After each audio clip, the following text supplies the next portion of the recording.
In today's video, I will walk you through how to use Wet Bristle in Krita.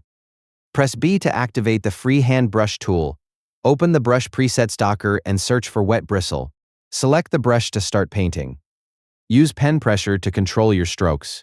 Light pressure creates softer and lighter marks, while heavier pressure creates darker and stronger strokes. Start painting with lighter strokes to build your shapes and colors. Add more pressure or paint over areas multiple times to create stronger and more textured results. For broader coverage, increase the brush size using shift and drag or the size slider. Use larger strokes for filling areas and creating smooth painted textures. To adjust the brush behavior, press F5 to open brush settings and change the available options based on the texture you want. The Wet Bristle brush is designed to create a natural brush painted effect.